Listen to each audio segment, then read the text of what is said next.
जय श्री कृष्ण। विनायक जी की कथा। एक ब्राह्मण था जो नित्य प्रतिदिन सुबह उठकर गंगा जी स्नान के लिए जाता और आकर विनायक जी की पूजा करता और कथा सुनता था। उसकी पत्नी को उसका पूजा करना अच्छा नहीं लगता था। वह गुस्सा हो जाती और कहती कि सुबह पहले ही पूजा करने के लिए बैठ जाते हो। मैं झाड़ू निकालती हूँ, घर का काम करती हूँ, तुम्हें तो कोई काम नहीं है। ब्राह्मण उसकी बात को सुनता ही नहीं। एक दिन ब्राह्मण गंगा जी नहाने के लिए गया और पीछे से ब्राह्मणी ने विनायक जी की मूर्ति को छुपाकर रख दिया। वापस आकर ब्राह्मण ने कहा कि विनायक जी कहाँ है? तब ब्राह्मणी बोली कि मुझे नहीं पता कहाँ है।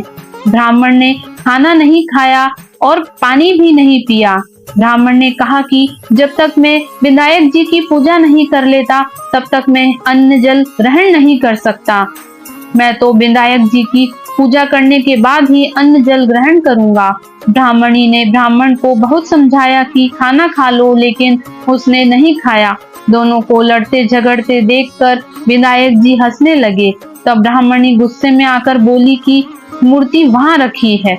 उसके बाद ब्राह्मण ने विनायक जी की पूजा अर्चना की। तब अचानक ही विनायक जी की मूर्ति बोल उठी कि तुझे मेरी सेवा करते हुए बहुत दिन हो गए, कुछ मांग।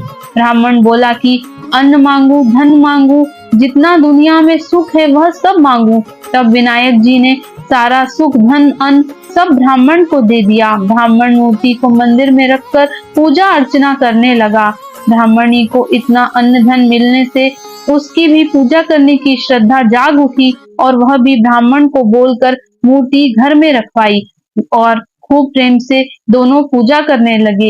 हे विनायक जी महाराज, जैसे ब्राह्मण को सुख संपत्ति दी वैसे सबको देना। विनायक जी की कहानी कहने वालों को, विनायक जी की कहानी सुनने वालों को, हुंकार भरने वालों को और पूरे परिवार को देना। बोलो गजानन गणेश जी महाराज की जय, विनायक जी महाराज की जय।